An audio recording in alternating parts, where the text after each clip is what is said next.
Languages are supported and lost through legislation. Languages are supported when governments decide to attribute value to them by including them in the school system as a medium of instruction, and languages are lost when this is not done. Politicians and governments are the ones who decide whether a language has sufficient merit to invest educational resources into it and include it in the schooling system.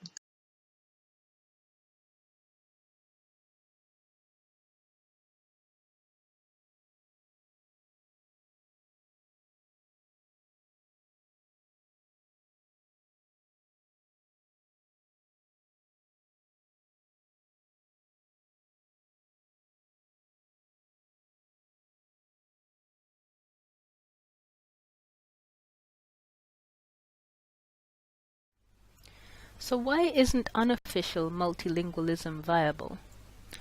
Unofficial multilingualism, although common, could still lead to the death of the indigenous languages, because preferential treatment accorded to colonial languages as compared to native languages causes them to gradually dominate native languages in all spheres. If a language is not taught in schools, the citizenry gradually lose it. For this reason, it is important that governments get behind, support, promote, and pass legislation to preserve indigenous languages and the additional use of national, non-colonial languages.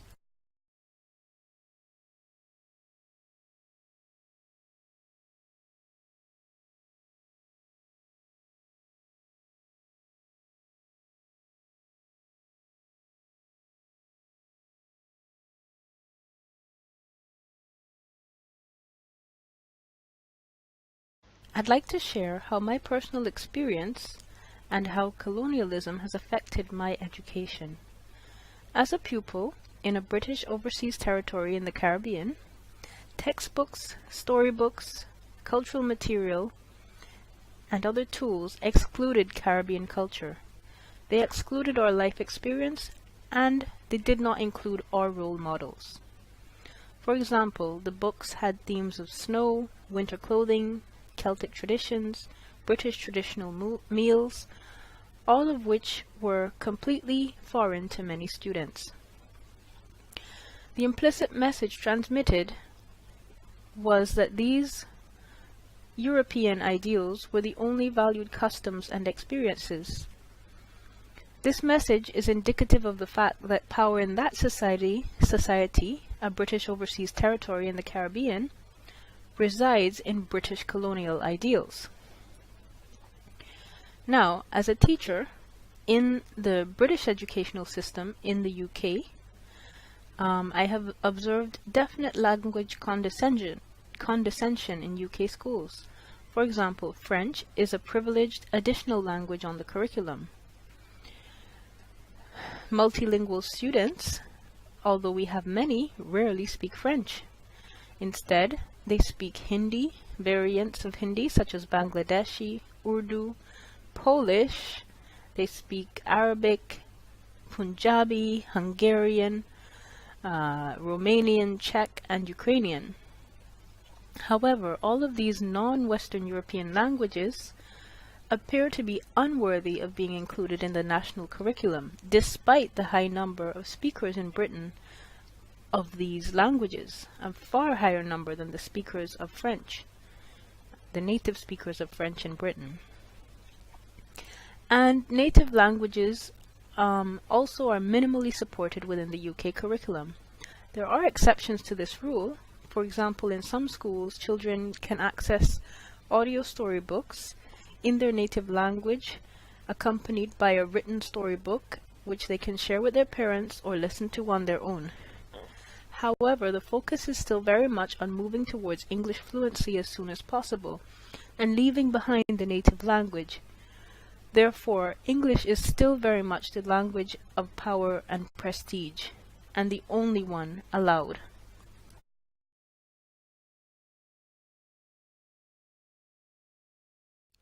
To expand a bit on some of the shortcomings of the British educational system regarding English as an additional language speakers, for example, they're often stereotyped as only those in lower levels of English acquisition.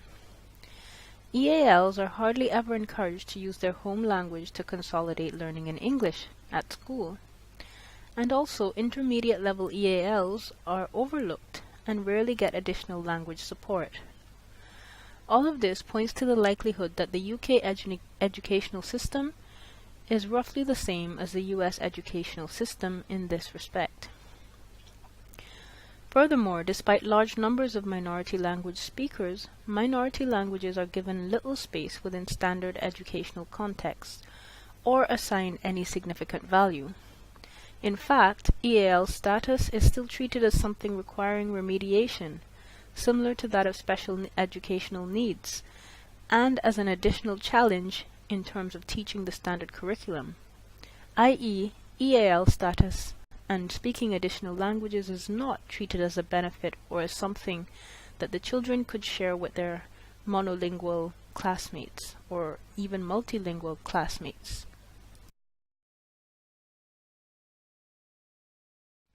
This brings us to the question of who and what decide which legislation is drafted and enacted.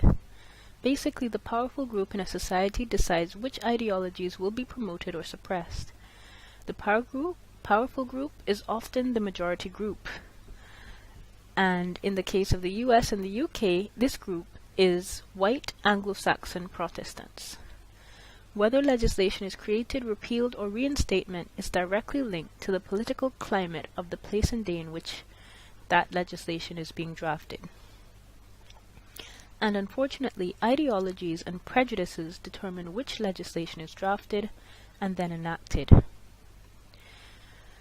Something quite interesting that was observed in a study by Nancy Sullivan and Robert Schatz in 1999 is that the powerful group, at least in the US, wants to control and regulate the other groups and the people in those groups, even in terms of their speech.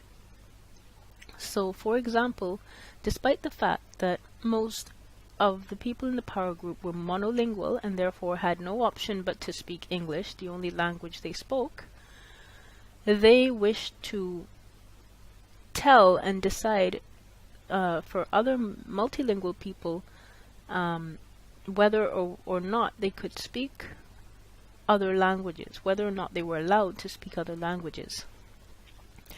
So this goes very much against some of the ideas of freedom within Western societies.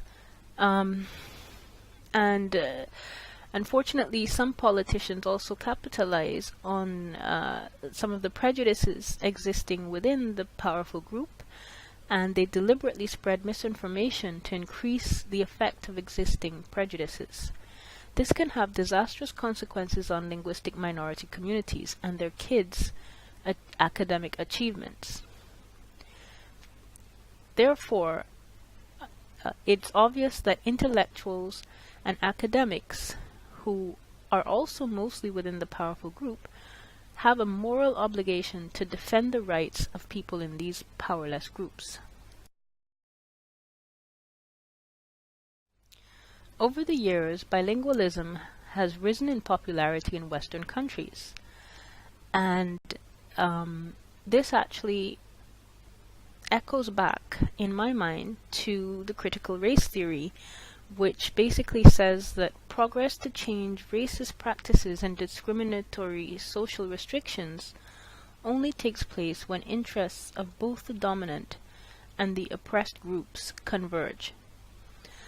So basically, bilingual education became popular in the US when the dominant group started to see the benefit of it for their own children, the benefits of greater employability and economic competitiveness. And ironically, this came about through the same globalization that the US has spearheaded and been at the forefront of, because it helped evolve the perception of bilingualism into something more positive. And now, all of a sudden, the expense of a bilingual education, because it is more expensive, is now seen as a worthwhile investment, so long as it is multilingualism for all and with the right languages. So for example, Spanish and Chinese and things like that. And one of the most popular models is the two-way bilingual education model, which has allowed non-English as an additional language pupils to also engage in and benefit from a bilingual education.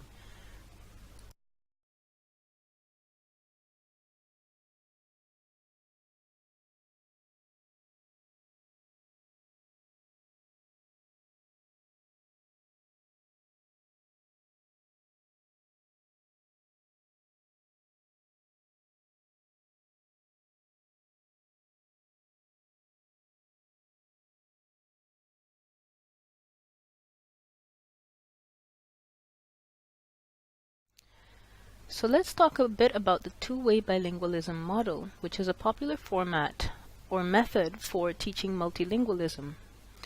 In the two-way bilingualism method, pupils are 50% native speakers in one language, and the other 50% of pupils are native speakers in the other language. There are some issues of sustainability and replication of the two-way bilingualism model, because many schools have had to limit their access to it using a lottery system because the demand is greater than the supply. For example, in the U.S., there are far more students in the dominant majority group of monolingual English speakers than in the minority linguistic group of Spanish speakers. So if you have a two-way bilingualism model of English and Spanish, then the Spanish speakers will always be in short supply. There are some people who would recommend that it doesn't have to be exactly 50% of native speakers in each language. And in that way, actually everyone would be able to have access to this benefit. Furthermore, there is an issue in the way that it's implemented in the U.S. with cultural capital, because right now in the U.S. a bilingual education still depends on the child's parents' proactive role in securing this for their child. And unfortunately, some less sophisticated Hispanic parents may not have the cultural capital or wherewithal to do this for their children. They may be illiterate, they may simply not understand how systems and how things work in the U.S., and for those reasons, they may inadvertently not try to secure this for their children. Therefore, I think that is definitely something that needs to be addressed. And I also think that the two-way bilingualism should become more of a normal system rather than an add-on system as it currently is in the U.S. Educational system. And that again emphasizes how instrumental educational policy reform and legislation would be in making bilingualism a reality with easy access for those who need it the most. Because there's no question that those children of Hispanic parents who do not necessarily know the cultural ropes, they are the students who need this bilingual education the most.